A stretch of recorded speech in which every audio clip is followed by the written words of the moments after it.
नमस्कार। आज के हमारे इस नियमित कार्यक्रम की वक्ता हैं प्रज्ञा पुरोहित जी।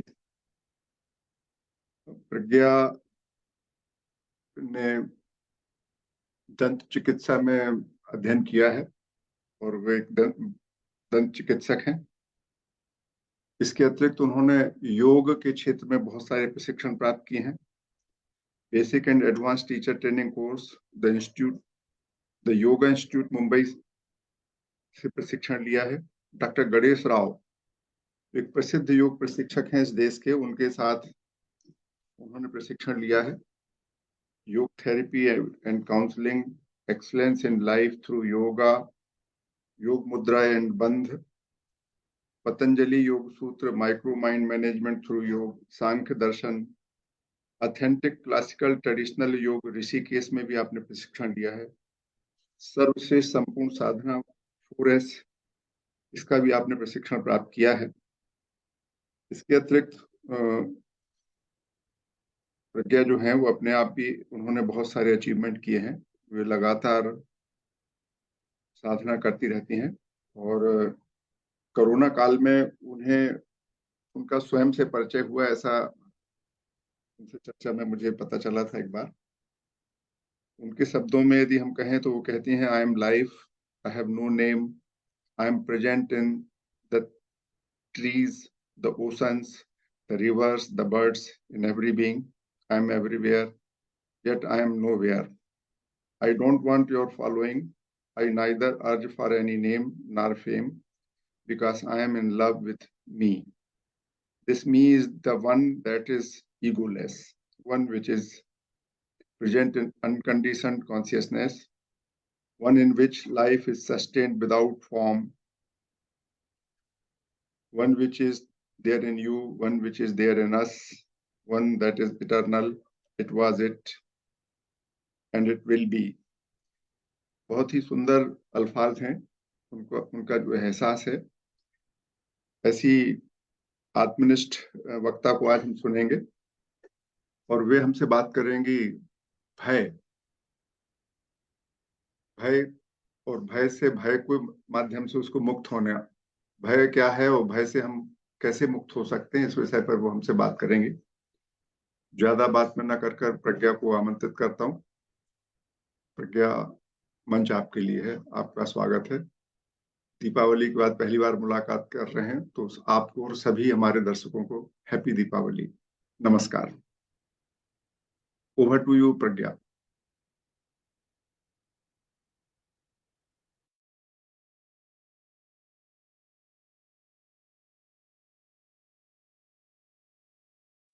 अनम्यूट करना पड़ेगा आपको, है ना प्रज्ञा?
सर मैम की आवाज नहीं आ रही है। आपका ही माइक म्यूट है सर। प्रज्ञा, आपकी आवाज नहीं आ रही है हम लोगों को। आपकी आवाज नहीं आ रही है। आप फिर से एक बार बंद करके ज्वाइन करेंगी क्या? स्विच ऑफ करके फिर से ज्वाइन करिए, आवाज नहीं आ रही है आपकी।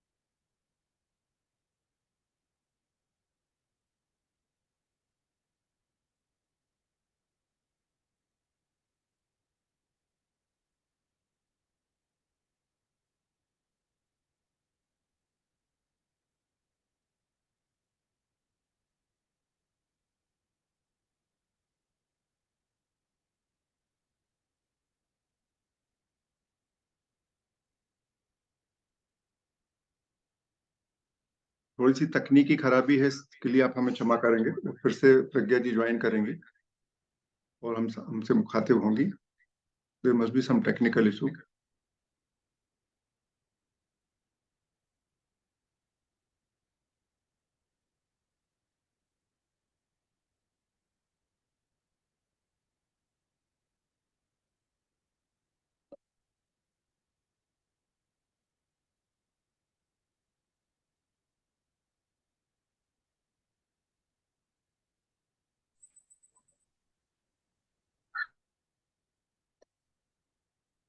हाँ जी, अब आ रही है आवाज।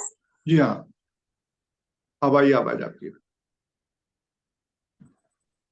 हाँ जी, तो ऐसा कहा जा रहा था कि हम 3 बार ओम का जाप करके फिर शुरू करेंगे, ताकि हम जिस भी माहौल से आए हैं वो भूल के और पूरी तरीके से हम कंसंट्रेट कर पाए। जी ओके। धीरे से आंखें बंद कर लीजिए। हाथ या तो प्रार्थना मुद्रा में या चिन्ह मुद्रा में घुटने पे। लंबी गहरी सांस लेंगे।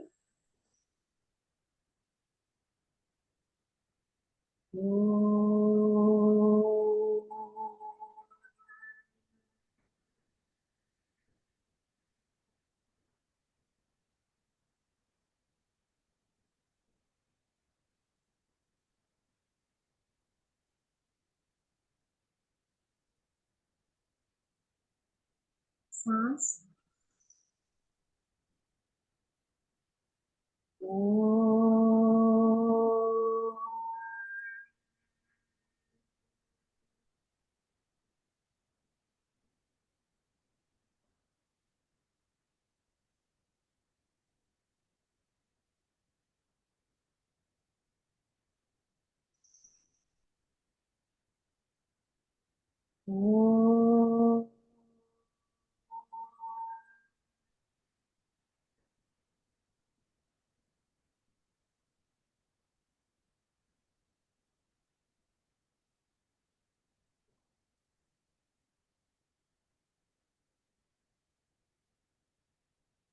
धीरे से ये आंखें खोल लीजिए।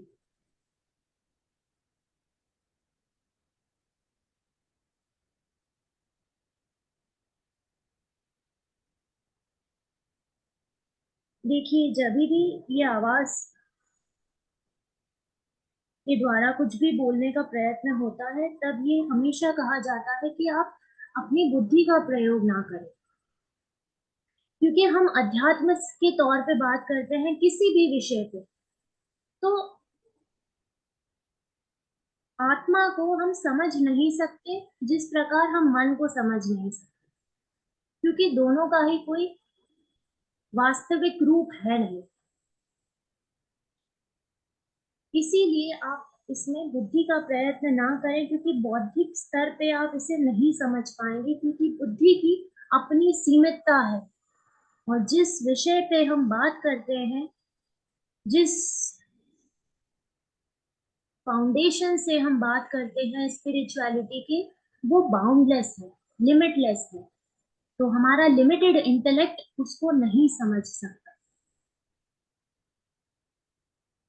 आज हम जिस आध्यात्मिक आधार से भय को जानने का प्रयत्न कर रहे हैं,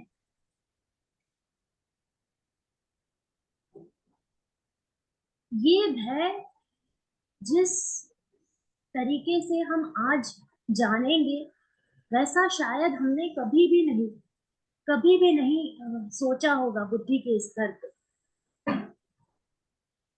जो भी विषय पे हम बात करते हैं उसका आधार अध्यात्म होता है, और अध्यात्म से कोई भी विषय जन्म लेता है तो उसके बाद सबसे पहले जो दो बेसिस आत्मा, उसके बाद जो दो चीजें हैं जिससे संसार और हम अपने आप को आइडेंटिफाई करते हैं, वो केवल दो ही हैं, अहंकार और मोह। इसी से सारे विषयों ने जन्म लिया है।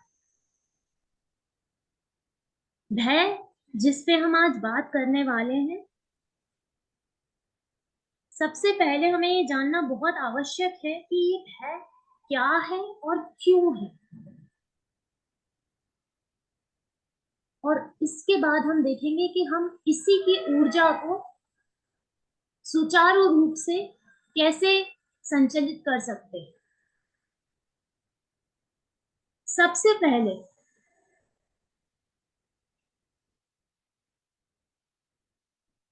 हर चीज का आधार या तो अहंकार है या मोह। बचपन में हम जैसे ही हमें थोड़ी थोड़ी समझ आने लगती है,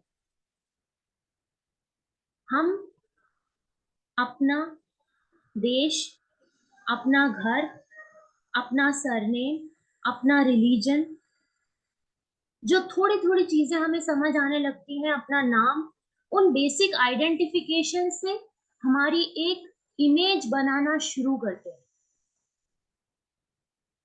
जब हम इस संसार में आते हैं तब हम पूर्णतः खाली होते हैं, कुछ भी हमारे अंदर नहीं होता। जैसे ही हमें थोड़ी थोड़ी समझ आने लगती है, हमें अपना नाम, अपना सरनेम, अपनी फैमिली का नाम, हम कहाँ रहते हैं वो एड्रेस, हम कौन सी सिटी में रहते हैं वो जगह, हम कौन से प्रदेश में रहते हैं वो स्टेट, और हम इंडिया में रहते हैं ये कंट्री। ये बेसिक आइडेंटिफिकेशंस है जो हमें बचपन में रटवाए जाते हैं। ये बेसिक आइडेंटिफिकेशंस जब हम शुरू करते हैं तो आप समझ, इसको फील करने की कोशिश कीजिएगा कि आप बिल्कुल खाली हैं। अब आपको कुछ याद करवाया जा रहा है कि ये आपका नाम है, ये आपका सरनेम है, यहाँ से आप बिलोंग करते हो, ये आपका घर है, ये आपके माता पिता है, जो कुछ भी, वो बेसिक आइडेंटिफिकेशंस के साथ आप अपनी एक इमेज बनाने लगते हैं। आप खुद तो वहीं रह गए और आपके अंदर ही आपकी एक इमेज बनने लगती है उन चीजों से जो आपको सिखाई जाती है, उन चीजों से जो आपको सिखाई जाती है। आपका खुद का एक ढांचा तैयार होने लगता है जो आपसे अलग है, आपसे भिन्न है, जिस ढांचे को आप खुद ही अंदर तैयार कर रहे हैं अपने भीतर। अब जब आपने वो बेसिक आइडेंटिफिकेशंस वाला ढांचा तैयार हो गया, फिर आप धीरे धीरे जैसे थोड़े से और बड़े होते हैं, तब आप जब समाज में जाते हैं, आप अपना कंपैरिजन करते हैं, किन्हीं चीजों में आप खुद अपने आप को अच्छा पाते हैं, किन्हीं चीजों में आप अपने आप को कम पाते हैं। ये जो आपने ढांचा तैयार किया बेसिक आइडेंटिफिकेशन का, उसमें समाज द्वारा कंपैरिजन के रूप में, या आप किसी चीज में अच्छे हैं तो भी, या किसी चीज में आप कम खुद को आंकते हैं तो भी, इस ढांचे को आप पूरी जीवन इस ढांचे को बनाते जाते हैं। जो ढांचा खुद आपने ही तैयार किया है, आपसे अलग है। इसे ऐसे समझिएगा जैसे आप कोई बैठे हैं आप, और आप बचपन में ही जो थे बस वहीं रह गए, और आपने आपके सामने खूब सारी गीली मिट्टी रखी हुई थी, उस मिट्टी को आपने शेप देना शुरू किया। ये जो वास्तविकता में आप हैं वो वहीं पे बैठा है, आज भी वही है, पर आपके सामने खूब सारी गीली मिट्टी रखी है। आपने अपने आप को इस शरीर, मन, बुद्धि, अहंकार से जो खुद का एक ढांचा तैयार करना शुरू किया, इसे ऐसे इमेजिन करिए कि उस मिट्टी के ढांचे को आपने बनाना शुरू किया, और उसे आप हर क्षण अलग अलग तरीके से बनाते जाते हैं। जब आप अपने आप को किसी चीज में अच्छा पाते हैं तो भी उसे एक रूप दे देते हैं, जब अपने आप को आप किसी चीज में कम आंकते हैं तो भी उसे एक रूप दे देते हैं। एक उम्र के बाद वो ढांचा अच्छे से बन के तैयार हो गया। आप अभी भी वही हैं, अंदर से जो आप हैं, सतत खालीपन, नथिंगनेस, वो अभी भी वही है। ये ढांचा बन के तैयार हो गया। ये ढांचा क्या है? ये ढांचा है इमेज। ये इमेज क्या है? ये इमेज है हमारी, जो हम सोचते हैं कि हम हैं।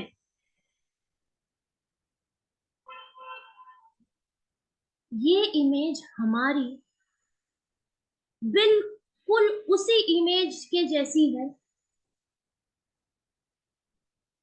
जिस फॉर्म में हम ईश्वर को पूजते हैं। जो निराकार में बिलीव करते हैं उनके लिए नहीं, ईश्वर की भी हमने एक इमेज बना रखी है। अब ये इमेज क्यों बनाते हैं हम अपनी? क्योंकि ये इमेज हमें सिक्योरिटी देती है। ये इमेज हमें ये महसूस करवाती है कि हम सुरक्षित हैं अपने इस ढांचे में, अपनी इस सोच में। जो हम जानते हैं, जो हम मानते हैं, जो भी हम जानते हैं और जो हम मानते हैं, वो हमारा कंफर्ट जोन होता है, और उस कंफर्ट जोन में हमें बहुत सिक्योर्ड फील होता है। इसीलिए हम अपनी एक इमेज बनाना सही मानते हैं।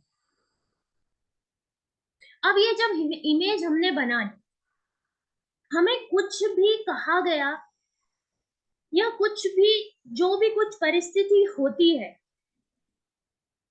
उसमें जब जब इस इमेज को ठेस पहुंचती है, तब तब हमें तकलीफ होती है।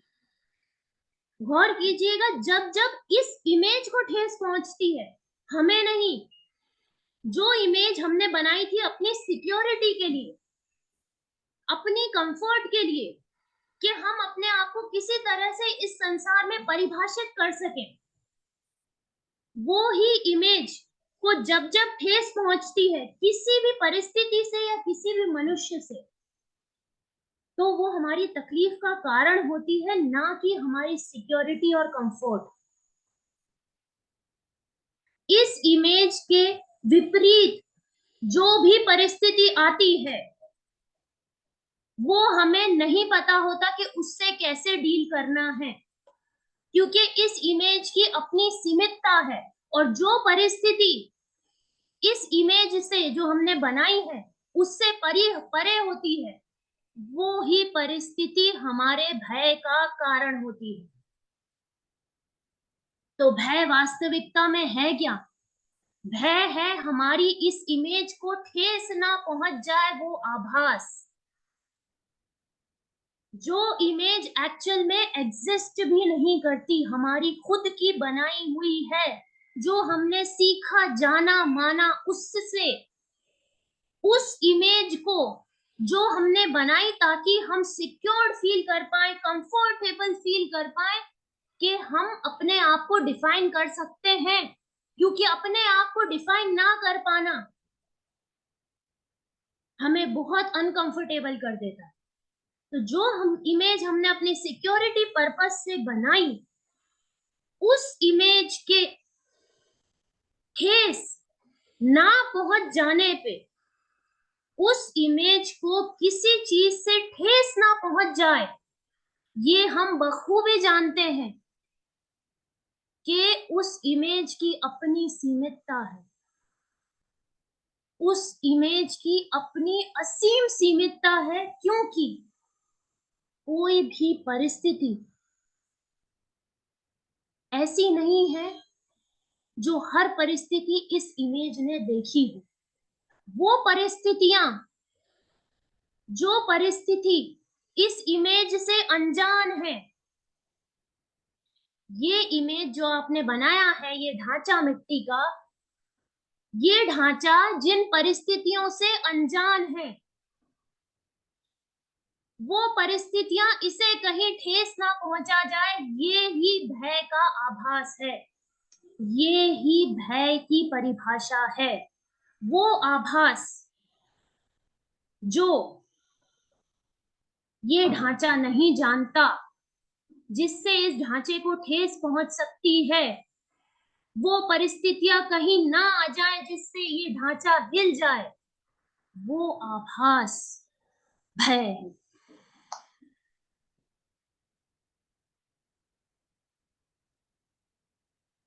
और यही कारण है कि कहा जाता है कि निराकार को पूजना कठिन होता है बजाय साकार के। क्यों? क्योंकि जब हम कोई इमेज को पूजते हैं तो वो पूजना और उस पर विश्वास करना हमारे लिए इजी होता है। उन कहानियों से खुद को जोड़ना हमें एक सिक्योरिटी देता है। उस मूर्ति में कहीं ना कहीं हमें सुकून मिलता है। पर निराकार जो है, वो पूजना या उसको मानना थोड़ा मुश्किल होता है।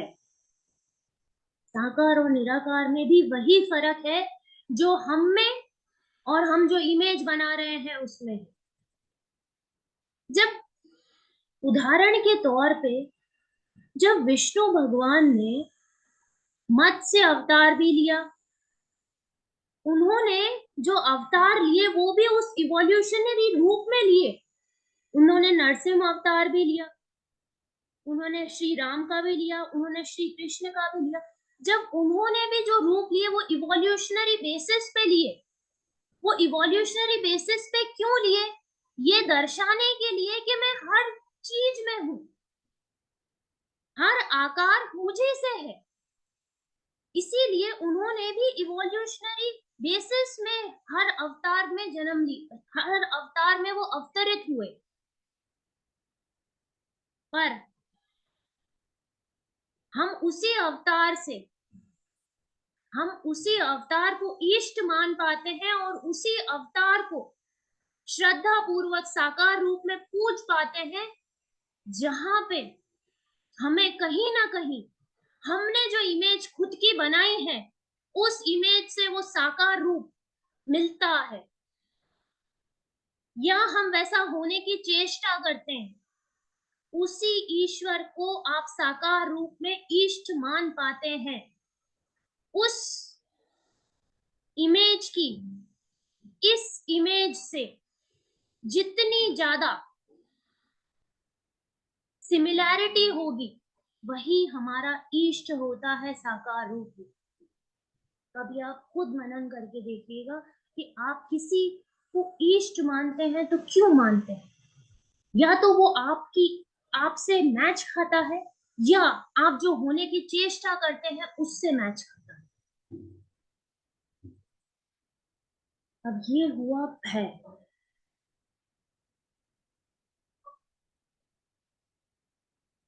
भय से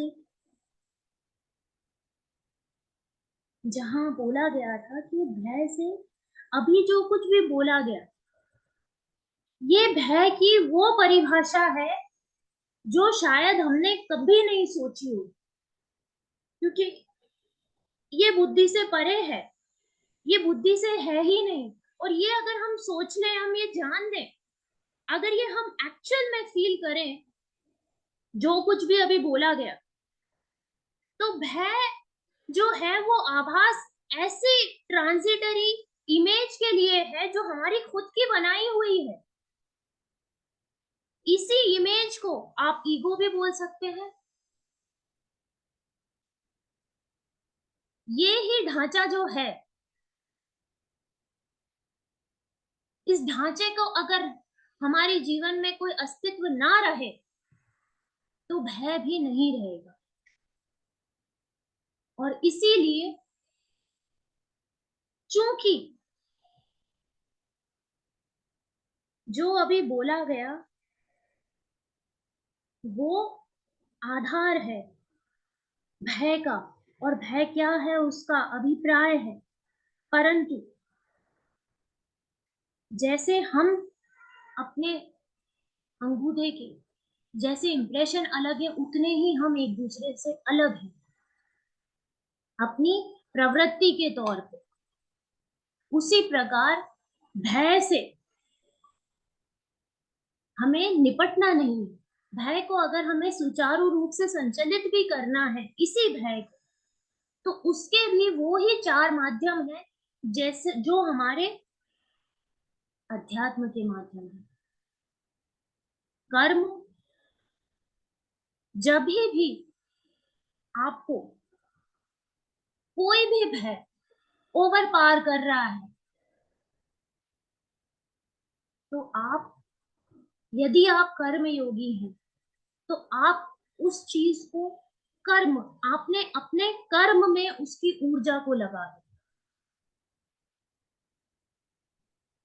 यदि आप ज्ञान मार्गी हैं तो ये आप अपने आप से उसी समय जागरूक होके जाने कि ये भय आ रहा है, अनजानी चीज का ये भय आ रहा है, जो घटित होगी या नहीं होगी ये हम जानते भी नहीं हैं।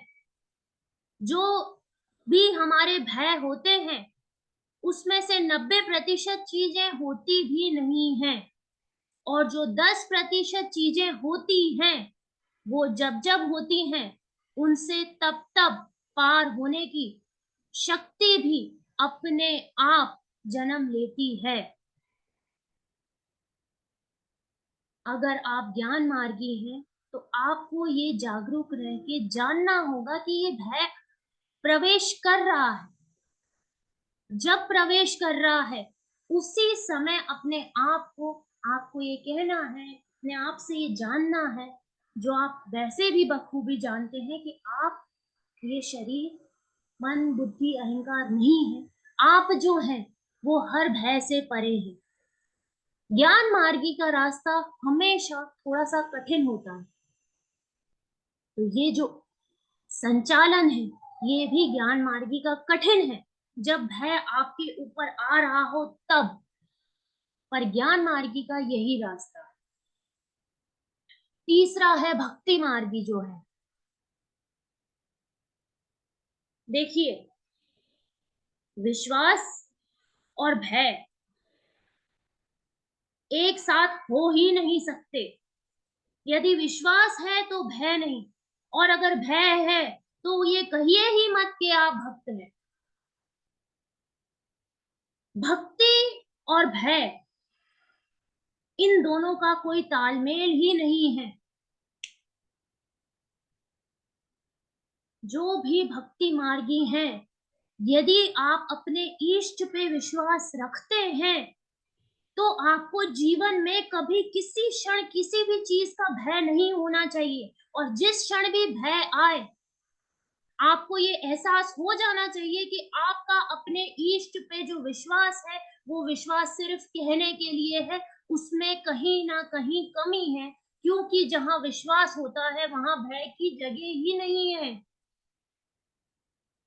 जो बोल रही है वो काफी हद तक भक्ति मार्गी रही है, और उसका स्वयं का जीवन ऐसा रहा है कि आज जहां पे कदम रखा जा रहा है पता भी नहीं है कि बाहर कदम रखने पे बाहर मेरे ऊपर क्या फेंक दिया जाएगा, पर ये विश्वास है कि जो फेंक भी दिया जाएगा तो मेरे को छुएगा नहीं, क्योंकि वो ईश्वर मेरे साथ है। विश्वास हो तो ऐसा हो कि वहां पे भय की जगह ना हो, और अगर विश्वास के बाद भी भय है तो भक्ति में कहीं ना कहीं कमी है। चौथा है राजयोग। ये काफी लोग अपने जीवन में उतार सकते हैं और ये कंपैरेटिवली इजी पड़ता है, चाहे कोई किसी भी मार्ग का है। ये पूरा पूरा मन से जुड़ा है। राजयोग ये जो मार्ग है उसका जो संचालन है वो पूर्णतः मन से जुड़ा है। इसमें कुछ चंद पॉइंट्स हैं। सबसे पहला पॉइंट तो ये है इसमें कि आपको जागरूक रहना है। इसकी सबसे बड़ी जो चीज है जो रखनी है आपको अपने अंदर याद, वो ये है कि आपको जागरूक रहना है। सबसे पहला पॉइंट, जब भी कोई भी भयपूर्ण विचार आपके मन में आता है, आपको जागरूक रहना है इतना कि वो विचारों की श्रृंखला में परिवर्तित ना हो। पहला पॉइंट ये है कि आपको इतना जागरूक रहना है कि भयपूर्ण विचारों की श्रृंखला में परिवर्तित ना हो। दूसरे के भी कैपिटल लेटर में यही लिखा जा रहा है कि आपको जागरूक रहना है। दूसरे पॉइंट में आपको जागरूक क्या रहना है?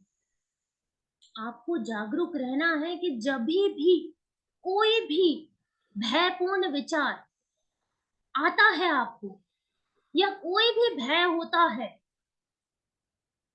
तो उससे आपको लड़ने का प्रयत्न नहीं करना, उसको दबाने का प्रयत्न नहीं करना।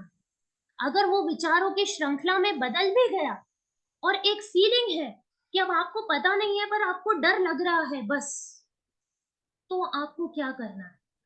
उसी ऊर्जा को आपको संचालित करना है अलग दिशा में। पर वो तभी हो पाएगा जब आप जागरूक हैं। और वो संचालन जो है आपको अलग दिशा में इस तरह से करना है कि जो भयपूर्ण भाव है आपके अंदर वो संचालित होके वर्तमान में आ जाए।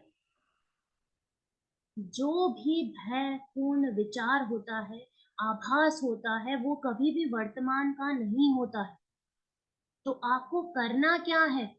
आपको ये करना है कि जागरूक होके उस भाव की ऊर्जा को वहां से हटा के वर्तमान में लेके आना है। वर्तमान में लेके आना है से तात्पर्य ये है कि आपको आसपास की चीजें देखना है।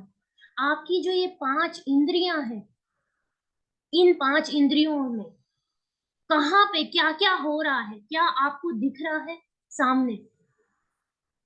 दूसरा, क्या आपको सुनाई दे रहा है वर्तमान में? क्या आपको स्मेल आ रही है? क्या टेस्ट है? और कहाँ पे आप हैं? क्या टच है आपका? ये जो 5 इंद्रियां हैं, इन 5 इंद्रियों को जैसे ही आप वर्तमान में लेके आएंगे, आपको पता भी नहीं चलेगा और वो जो आपका भय का, डर का जो वातावरण है आपके भीतर ही भीतर, वो खत्म हो जाएगा। क्योंकि उसकी जो ऊर्जा है वो भविष्य की है। उस भविष्य की ऊर्जा को उसी क्षण आपने अपनी 5 इंद्रियों समेत वर्तमान में लगा दिया, तो वो ऊर्जा दबी भी नहीं और वो ऊर्जा उसी क्षण वर्तमान में आ गई।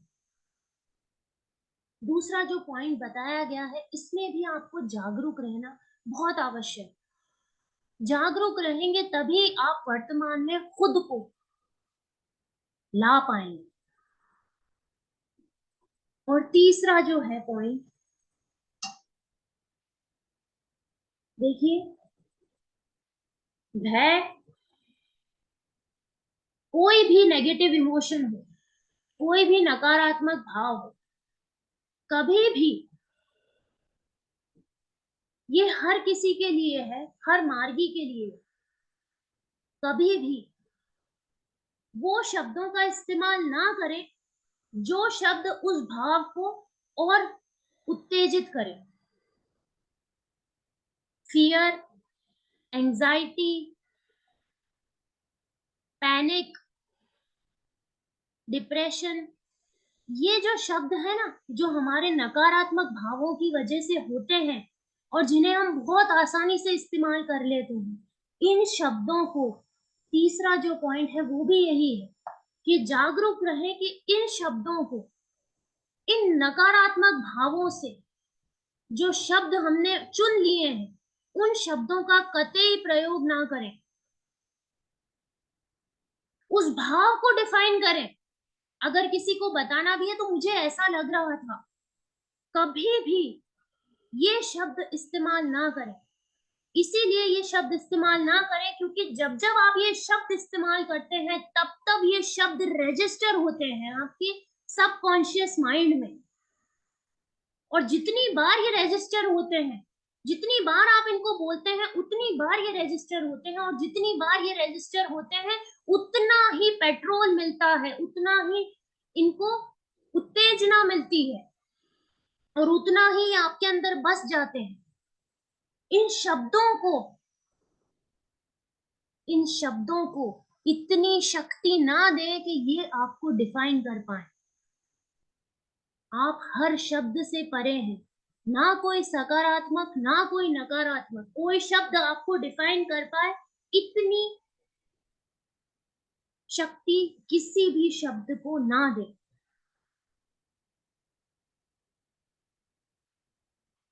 देखिए, भय से जुड़ा बस इतना ही था। जहां तक डिफाइन करने की बात है, क्योंकि आज इमेज पे बात हुई है,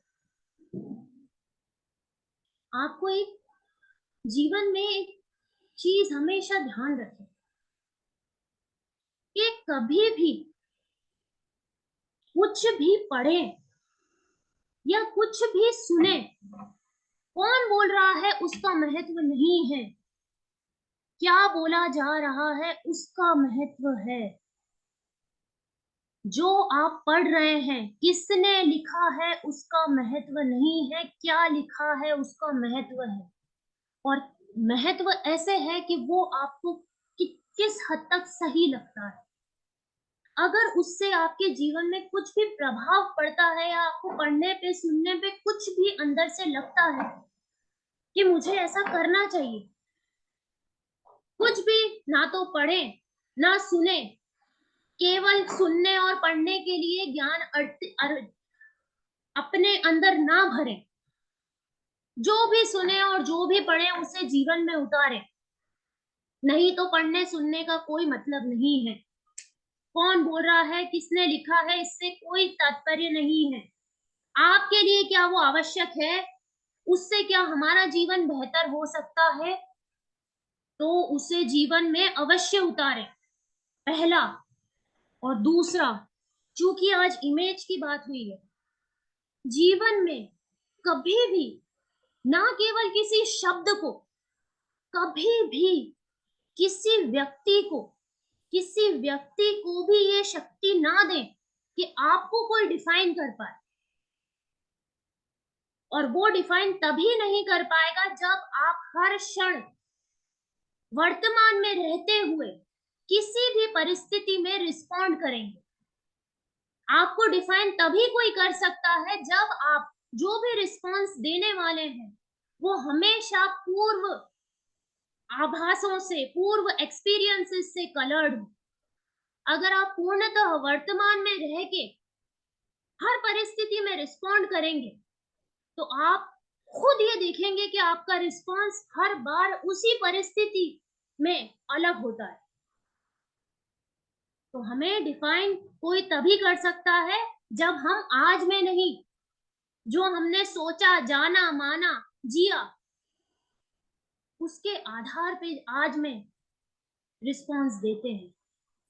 जिस दिन हम इस क्षण जो कुछ है, और इस क्षण इस परिस्थिति में वो चीज किस तरह से बोली जा रही है, क्यों बोली जा रही है, कौन बोल रहा है, क्या कहना चाह रहा है, वो पूर्णतः उसी समय फील करके उसके बाद जब हम रिस्पॉन्स देंगे तो वो रिस्पॉन्स पास्ट एक्सपीरियंसेस से कलर्ड नहीं होगा और वो रिस्पॉन्स आप देखेंगे कि हर बार अलग आएगा। और जब आपका रिस्पॉन्स हर बार अलग आएगा तो जीवन में कोई भी व्यक्ति किसी भी क्षण ये कह ही नहीं सकता कि मैं इसको जानता हूं, क्योंकि आप तब हर क्षण अलग होंगे।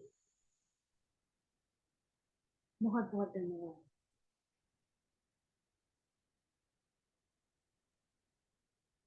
प्रज्ञा, बहुत बहुत धन्यवाद आपको। बहुत ही गहराई के साथ में और तात्विक रूप में आपने भय का बखान किया है और लोगों के सामने रखा हुआ है। मैं एक छोटा सा अनाउंसमेंट करना चाहता हूँ। ये IUIC जो है उसके माध्यम से हम लोग एक कार्यक्रम प्रत्येक सोमवार को करते हैं 9 बजे स्वावलोकन कठोपनिषद के साथ। इसकी लिंक हमने इसकी चैट बॉक्स में डाली है। जिसको भी उसमें इच्छा हो उसको ज्वाइन कर सकते हैं। उसको लिंक कॉपी करके अपने मित्रों को आप भेज सकते हैं। अभी और एक चीज और हम चाहते हैं कि आप अपना मोबाइल नंबर भी यदि चैट बॉक्स में डालेंगे तो हमारी कोशिश रहेगी कि आपको सीधे नंबर मिले।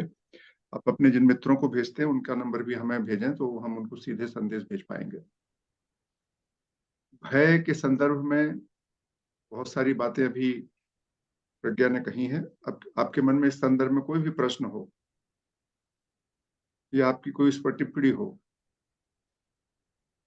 या आपके मन में कोई विचार आया हो तो आप उसको साझा कर सकते हैं। आप अपना प्रश्न रख सकते हैं हैंड रेस करके।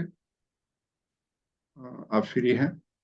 मुझे लगता है कि आज मैं इनवाइट ही कर लेता हूँ ज्योत्सना सूद जी को कि वो इस विषय पे अपनी बात करें, क्योंकि वो भी भय पर बहुत बोलती रहती है हमारे साथ में अलग अलग कार्यक्रमों में। तो उनको भी सुनते हैं और फिर उसके बाद जिसके मन में भी प्रश्न हो वो हमारे सामने प्रस्तुत कर सकता है और उसका उत्तर प्रज्ञा जी देंगी और बहुत ही सहज शब्दों में देती हैं। प्लीज ज्योत्सना सूद जी।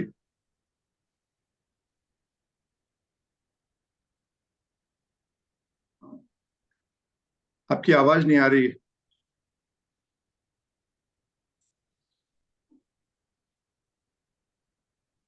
आप चाहे तो निकाल के बात कर लें, आवाज नहीं आ रही आपकी। अभी भी नहीं आ रही तब आप तैयार करें। तब तक कोई और बात करना चाहता हो, अपने तरफ से रखना चाहता हो तो अपनी बात रख सकता है, फिर आप बात कर लीजिएगा। आपकी आवाज नहीं आ रही ज्योत्सना जी।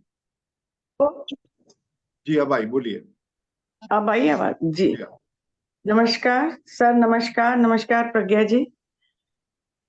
सभी साथियों का बहुत बहुत स्वागत इस कार्यक्रम में। सबसे पहले तो मैं प्रज्ञा जी का धन्यवाद करना चाहूंगी। आपने बहुत ही सरल शब्दों में भय को डिफाइन किया है। तो सर ने तो मैं तो इतना अच्छा नहीं बोल पाती हूँ। मैं सिर्फ अपने भय को डिफाइन कर पाती हूँ कि मैं किन किन चीजों से भयभीत हो जाती हूँ और कब कब हो जाती हूँ और कब कब उसको कंट्रोल कर पाती हूँ। इतना ही बोल पाती हूँ मैं। और इनमें से कुछ साथियों ने मुझे सुना भी है तो मैं ज्यादा अपने तरफ से तो कुछ नहीं बोलूंगी। कई बार प्रज्ञा जी परिस्थितियां ऐसी होती हैं कि आपने कहा इमेज हमारी धूमिल ना हो जाए इसलिए हम डर जाते हैं। मतलब कोई भी भय होता है उसमें एक ये अंदर भय छिपा रहता है जो हम मतलब वैसे नहीं समझ पाते। मुझे ऐसा लगता है प्रत्यक्ष रूप से हमारे सामने ये नहीं आता कि हम अपनी जो छवि है, कई बार ऐसा होता है कि कोई कार्य करने से हमारी छवि खराब ना हो जाए उस बात से डरते हैं। लेकिन कई बार ऐसा होता है, कई बार ऐसी परिस्थितियां आ जाती हैं उन परिस्थितियों को देख के भी हम डर जाते हैं। तो उसके बारे में आपकी क्या राय होगी? मतलब इमेज के लिए तो होता ही है कि समाज में हमारी जो इमेज बनी हुई है, जो हमने अपनी बना रखी है, अपने व्यक्तित्व को समाज में स्थापित कर रखा है, वो कहीं धूमिल ना हो जाए। कई बार ऐसे कार्य करते हुए हम डरते हैं और उन कार्यों को नहीं करते हैं, चाहे वो हमारे भले के लिए ही हो। लेकिन इसके अलावा भी कई बार ऐसी परिस्थितियां हो जाती हैं कि हमारे अंदर भय, जैसे एक छोटी सी बात मैं जो अपनी बताती हूँ, जो मैं जिस एज ग्रुप में मैं जा रही हूँ, मतलब तो अब मुझे भय होता था, अब नहीं है। लेकिन मुझे एक भय था कि अब इतने साल से शादीशुदा जिंदगी जी रहे हैं, एक दूसरे से लगाव हो गया है, तो ये भय था कि एक जो चला जाएगा, कोई साथ आया नहीं है, साथ जाएगा नहीं, लेकिन अकेले अकेले जान, तो एक जो जब पीछे उसका क्या होगा, ये एक भय था। तो मैं ईश्वर से ये प्रार्थना करती थी कि दोनों साथ में जाएं, पर ऐसा होता नहीं है। तो मैंने इस भय से मैंने विजय प्राप्त की, और अब मुझे इस बात का भय नहीं है, जो होगा सब अच्छा होगा, ऐसा मेरे मन में आ गया। तो एक ये इस तरीके की जो भय होते हैं उनको आप क्या कहेंगे, मतलब परिस्थितियों जन्य जो होते हैं। Thank you so much. देखिए ज्योत्सना जी, जो जिस इमेज की बात की गई, वो इमेज हमारी जो छवि समाज में है उस इमेज की बात नहीं की गई है। ये जो इमेज की बात की गई है वो बेसिकली आप ये समझ लें कि वो बात की गई है उन आइडेंटिफिकेशंस की, उस आइडेंटिटी की जो हमारे अहंकार से जन्मा है। देखिए आपको है ना, इसीलिए बोला गया था कि आधार अहंकार या मोह होता है हर चीज का। आपको उदाहरण के लिए मैं एक एग्जाम्पल के लिए एक जैसे इमेजिन करिए कि आपने जो अभी कहा, उसी में अगर हम एक एग्जाम्पल लें, ठीक है, एक लड़का लड़की हैं, दोनों एक दूसरे से बहुत प्यार करते हैं, दोनों शादी करने वाले, ठीक है, आर्बिटरीली एग्जाम्पल है, ठीक है। अब वो लड़का जो है, उसको उसका पिता आके बोलता है कि ये जो है, जिस लड़की से तू प्यार करता है, ये तेरी जो पहली माँ थी उसकी लड़की है, ये तेरी बहन। तो इसमें क्या हुआ, इसमें क्या हुआ, जो ठेस पहुंची है, जो एकदम से वो जो भय था कि इस लड़की को वो छू ना जाए, वो एकदम से टूटा। अब वो टूटा क्यों? क्योंकि पहले तो मैं इस लड़की से प्यार करता हूँ, है ना, वो प्यार जो था, जो वो लड़का करता है, वो मोह था, वो अटैचमेंट था जो एकदम से कट ऑफ हुआ उस रिलेशनशिप के साथ जो वो समझता था कि उसका उसके साथ है। अब वो निकली उसकी बहन, तो कटा क्या? अटैचमेंट का रिलेशनशिप, मोह कटा। दूसरा दूसरा जो आधार, जो नॉट कटी, वो क्या थी? मेरी। अब वो मेरी प्रेमिका नहीं रही, वो मेरी बहन हो गई। तो इसमें जो रिलेशनशिप की नॉट कटी, वो किसकी नॉट थी? वो थी मेरी अहंकार की नॉट।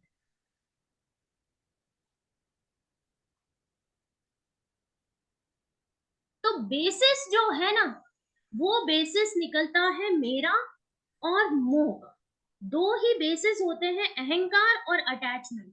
इसीलिए ये चीज बोली गई कि जो इमेज है, वो इमेज वो नहीं जो इमेज हम सामाजिक रूप से समझते हैं।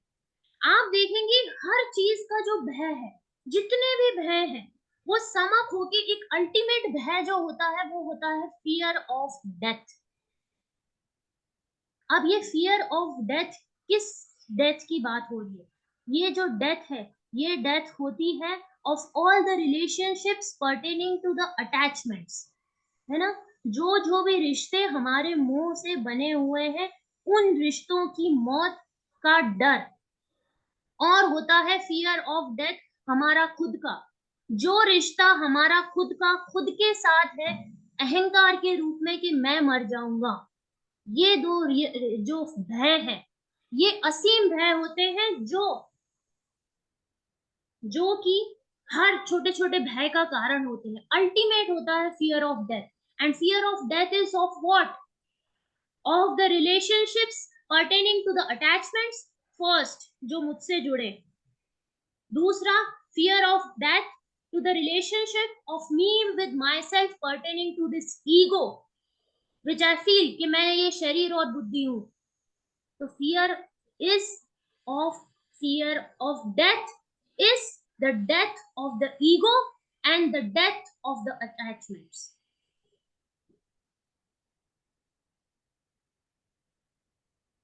Thank you Pragya. मुझे लगता है कि ज्योत्सना जी ने जो कहा और उनको कुछ समझ में आएगा, बाकी दर्शकों को भी इसमें कुछ समझने मिला होगा।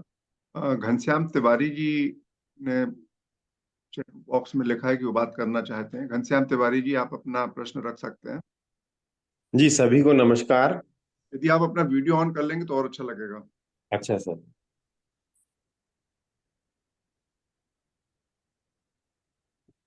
सभी को नमस्कार। मैं घनश्याम तिवारी, शासकीय शिक्षक।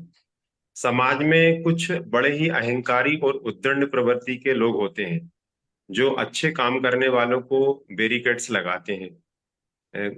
तो जो अच्छे काम करते हैं उनको हमेशा इन लोगों का भय रहता है। तो इस भय से कैसे मुक्ति पाई जाए?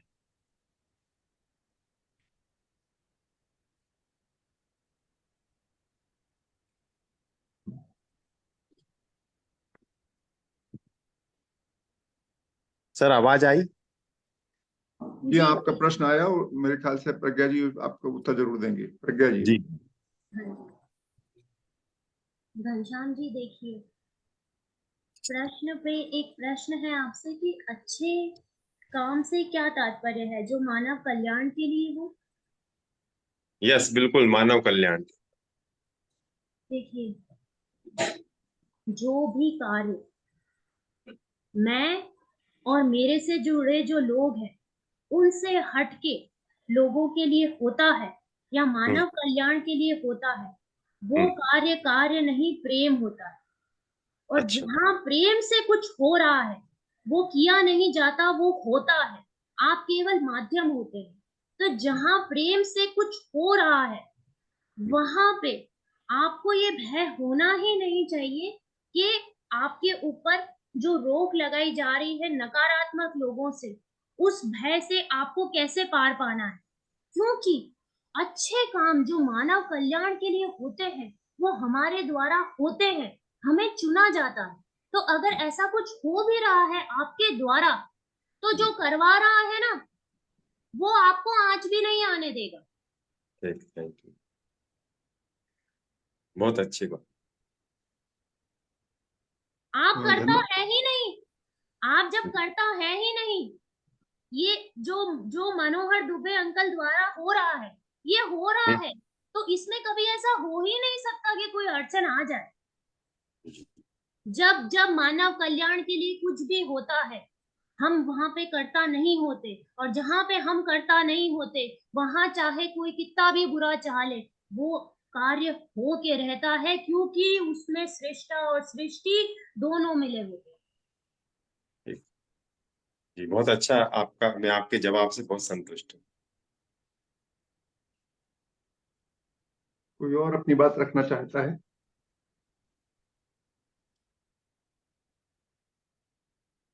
एनीवन, कोई प्रश्न हो किसी के मन में? हाँ जी। जी डॉक्टर साहब बोलिए। दर्शन जी बोलिए, आप बोलना चाहते हैं?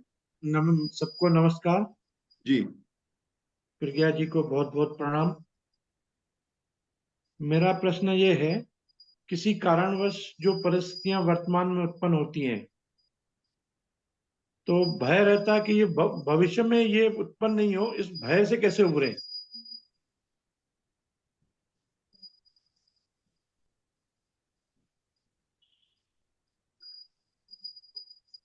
देखिए दर्शन जी, कुछ परिस्थितियां जो वर्तमान में हुई हैं, ठीक है, अगर वर्तमान में उन परिस्थितियों से आप उन परिस्थितियों से अगर आप पार पाने में सक्षम रहे हैं, तो आपको पहली बात, अगर आप सक्षम रहे हैं तो आपको ये भय तो होना ही नहीं चाहिए। भय तो उन चीजों का, उन परिस्थितियों का होता है जो घटित हुई नहीं। अगर वो घटित हुई हैं तो वो भविष्य में ना हो, उसका भय आपको ये सोच के नहीं होना चाहिए कि अगर आप वर्तमान में सक्षम रहे हैं तो आप भविष्य में भी सक्षम रहें। पहला। दूसरा, जो भय से के संचालन के जो उपाय बताए गए आपको, जब जब ये भय आपके ऊपर हावी हो, तो आप जो हैं, आप काफी हद तक भक्ति मार्गी हैं, ऐसा मुझे आभास होता है। तो आप अपने ईश्वर पे जो विश्वास है, उस विश्वास के भरोसे सब कुछ छोड़ दें, तो आपको फिर भय होना ही नहीं चाहिए। विश्वास आपका ऐसा होना चाहिए। तीसरा, ये सभी लोगों के लिए है, सभी चेतनाएं जो यहाँ पे मौजूद है उन सभी के लिए। जो भी परिस्थिति आपको ऐसी लगती है, जो आपके अंदर भय उत्पन्न कर रही है, देखिए, हम जब किसी परिस्थिति को बार बार जीते हैं या बार बार सोचते हैं, बार बार मनन करते हैं, तो वो वास्तविकता होती है, ये बात बिल्कुल सही है। सही है। हाँ। पर काफी बार किसी परिस्थिति को हमें उससे पार पाने के लिए हमें उसे अपनी कल्पना में इस तरह से जीना होता है कि वो हमें रोज मारना बंद कर दे। जो परिस्थिति आपको तकलीफ दे रही है, चाहे वो हमारा सब कुछ लूट जाना हो, चाहे हमारे रिश्तेदारों का चले जाना हो, चाहे हमारे सबसे करीबी का हमको छोड़ जाना हो, उस भयभीत परिस्थिति को में सबसे बुरे से बुरा क्या हो सकता है, उस चीज को इमेजिन कर लें और एक बार उस चीज को जी लें। जैसे ही आप वो करेंगे, आपको छोटी छोटी सी चीजें जो उसी चीज से जुड़ी रोज भयभीत करती हैं, वो करना बंद कर देंगे। क्योंकि जब आपने उसमें जो बद से बदतर हो सकता है उस चीज को इमेजिन भी कर लिया और एक्सेप्ट भी कर लिया, स्वीकार लिया, तो वो भय ने आपके ऊपर जो अपनी पकड़ है वो खो दी। भय क्या है? मन की वो अवस्था जो आपके ऊपर से अपनी पकड़ छोड़ने नहीं देती। तो मन ने जब आपने वो चीज की जहां आपने कल्पना में ही बद से बदतर जी लिया उस परिस्थिति में जो कुछ भी हो सकता है उसे, तब आपने जो छोटे छोटे से भय से आपको मन रोज भयभीत करता है, वो जो पकड़ है मन की, वो आपने उसकी लगाम उससे छीन ली। रोज ना करें ये कल्पना, पर एक बार जरूर कर लें कि अगर ऐसा हो भी गया तो क्या। और उससे भी पहले एक चीज आज ये जरूर करें, आज खाली बैठ के ये मनन करें कि जीवन में आज तक जो कुछ भी हुआ उसमें से कौन कौन सी चीजें ऐसी थी जो आप जानते थे कि आप ये जब परिस्थिति आएगी तो आप इन परिस्थितियों से इस तरह से डील कर पाएंगे और इनसे निकल पाएंगे जिस तरह से आप निकले। आप देखेंगे कि आपके जीवन की 85 से 90% परिस्थितियां ऐसी थी जो आप सोच भी नहीं सकते थे कि कभी हो गई तो आप क्या करेंगे। वो परिस्थितियां आई भी और आज आप यहाँ हैं भी। इसीलिए जब उन परिस्थितियों का जिनका आपको नहीं पता था और जो आप अगर बैठ के सोचते तो आप सोच भी नहीं सकते थे कि उन परिस्थितियों से आप जूझ पाएंगे और इस तरह से निकल के आ पाएंगे, तो फिर कौन सी परिस्थिति ऐसी है जिससे आगे बढ़ने की क्षमता, शक्ति आपको वो नहीं देगा। इसीलिए किसी भी चीज से, कोई भी परिस्थिति से भयभीत होने की आवश्यकता ही नहीं। एक प्रश्न और मेरा, जैसे कि हम थोड़ा बहुत जानते हैं कि हमारा वास्तविक स्वरूप और ये शरीर का स्वरूप दोनों में भिन्न है, लेकिन हमारी इमेज इस शरीर के हिसाब से बन जाती है। तो हम इससे उठना चाहते हैं तो कैसे उठें?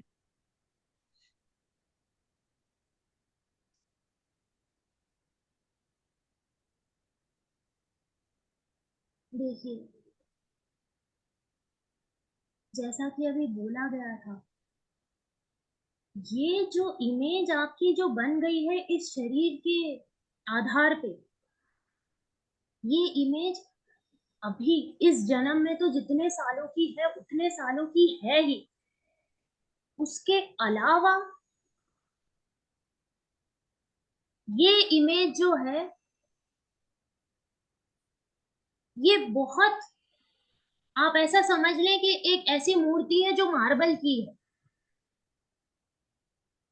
तो इस मूर्ति को ऐसा नहीं हो सकता कि आप तोड़ देंगे। ये मूर्ति मूर्ति है, ये ही आप जिस दिन आभास कर जाएंगे, जिस दिन इसी चीज का आज आपको ज्ञान है, जिस दिन इसी सत्य का आपको बोध हो जाएगा, उस दिन इस मूर्ति का अस्तित्व स्वयं खत्म हो जाएगा। जैसा कि बोला गया था कि जो भी चीज आप सतत अपने आप से रिपीट करते हैं वो कभी ना कभी आपकी रियलिटी बन जाता है। जो कि स्वामी विवेकानंद ने कहा है, that which occupies your mind becomes your reality. तो ये जो ज्ञान है ना, इस ज्ञान को, ये जो ढांचा तैयार हुआ है, ये हम नहीं है। ये जो आत्मज्ञान है आपका, इसे अपने आप से दिन में जब जब भी आप विचलित हो, अपने आप से रिपीट करते चलें।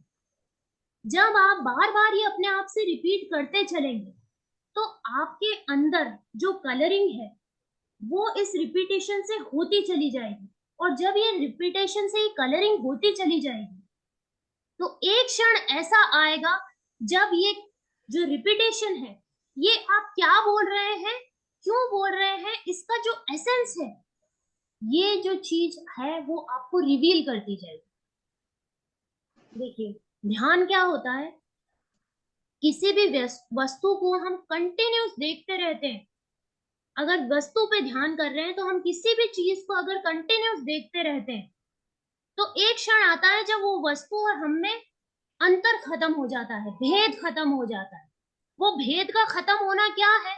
वो वस्तु की जो वास्तविकता है, वो हमें उसका बोध हो जाता है, और उसकी वास्तविकता और हमारी वास्तविकता में कोई अंतर नहीं होता, ये बोध हो जाता है। ध्यान धरना समाधि, ध्यान धरना समाधि। अब जब ये चीज किसी वस्तु के लिए सत्य है, तो ये जो विचार है कि हम इस शरीर और बुद्धि से परे हैं, क्या है ये पता नहीं, ये जो विचार है, इसके लिए भी ये ध्यान उतना ही सत्य है। ये जो विचार है, जब आप अपने आप से दिन भर रिपीट करते चलेंगे, तो एक क्षण ऐसा आएगा, चाहे वो ब्रह्म मुहूर्त में हो, चाहे आप खालीपन में बैठे हो सिर्फ तब हो, चाहे आपके ध्यान की अवस्था में हो, एक क्षण ऐसा आएगा जब ये वाक्य अपना एसेंस जो है, इसका जो तात्पर्य है, वो आपको उसका बोध करवा देगा। ये वाक्य जो है, अपने आप से दिन भर रिपीट करते जाएं जब जब भी आप विचलित हो, और एक क्षण ऐसा आएगा कि इस वाक्य में और आप में कोई अंतर नहीं रह जाएगा, और इस वाक्य का तात्पर्य जानना, इस वाक्य के आधार का बोध होना ही आपका स्वयं का बोध है। बहुत बहुत धन्यवाद। ब्लिसफुल से हैंड रेज है, एम ब्लिसफुल, वो अपनी बात रखें, और यदि वीडियो चालू कर सकें तो बहुत अच्छा, अन्यथा जैसा उनकी मर्जी। प्रज्ञा जी, आपने जो राजयोग वाली टेक्निक बताई थी, उसको एक बार फिर से रिपीट कर सकते हैं क्या, शॉर्ट में, और भले ही हमारा रिवीजन हो जाएगा। मुझे ऐसा लगा कि वो शॉर्ट में सबसे सिंपल है और इमीडिएट इफेक्ट के लिए बेहतर रहेगी, ऐसा लगा। प्लीज।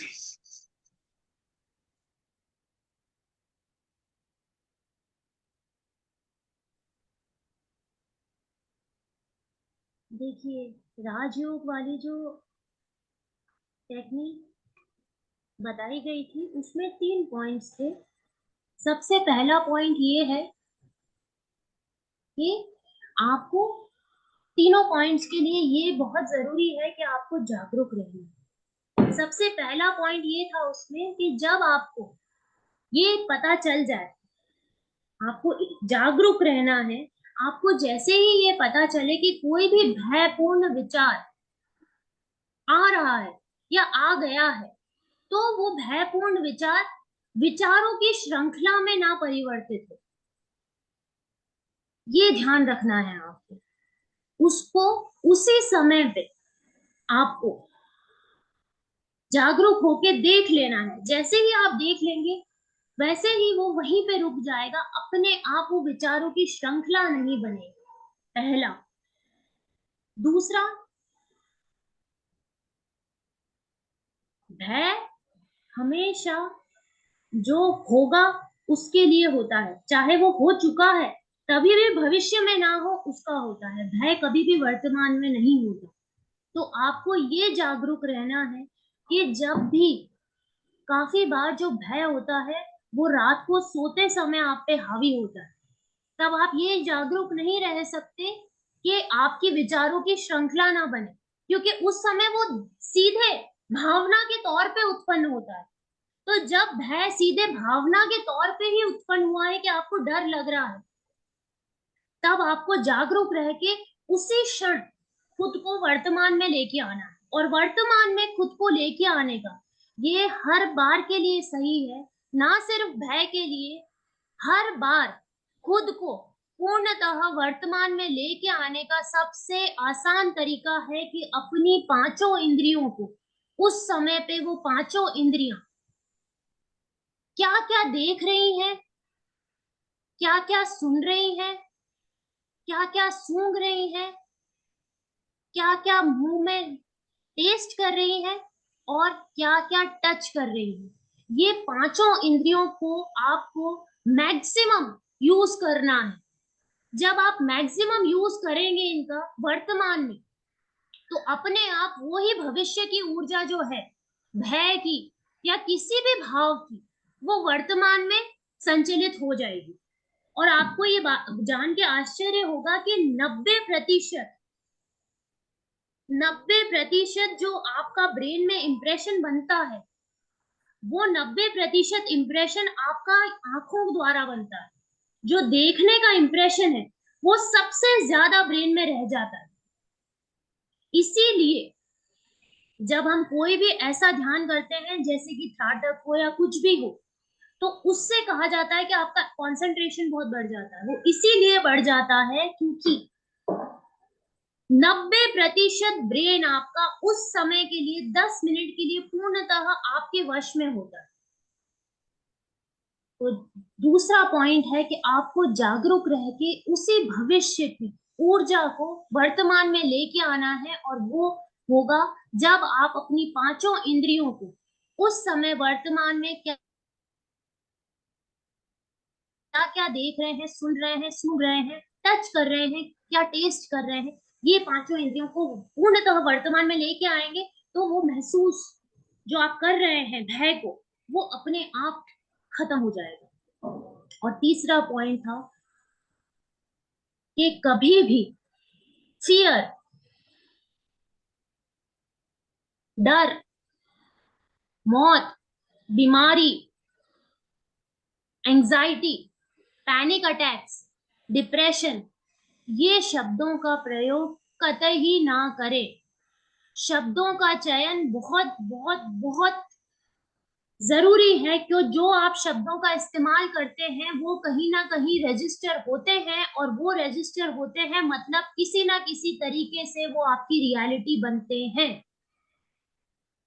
हमेशा सकारात्मक तरीके से बोले, जो कुछ भी बोले।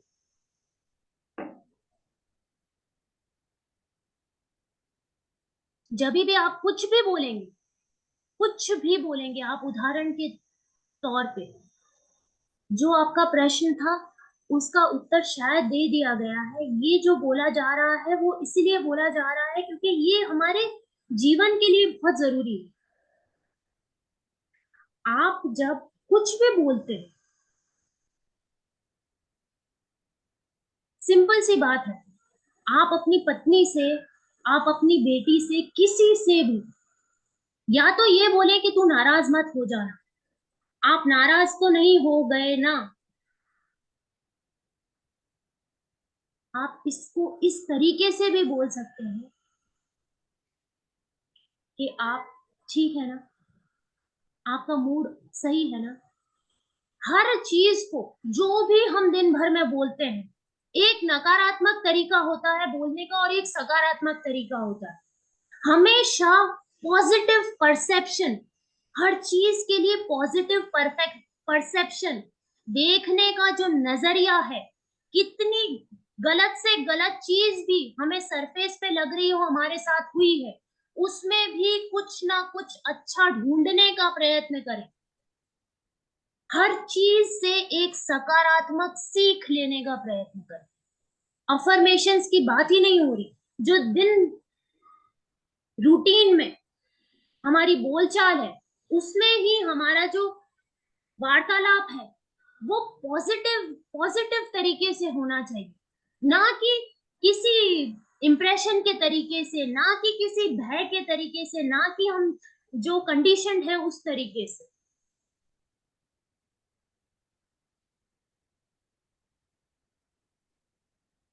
बहुत ही सुंदर बातें कह रही हैं प्रज्ञा जी आप। और मुझे ऐसा लगता है कि ये जो प्रश्न था राजयोग की टेक्निक, इस पे लोगों को समझ में आया होगा।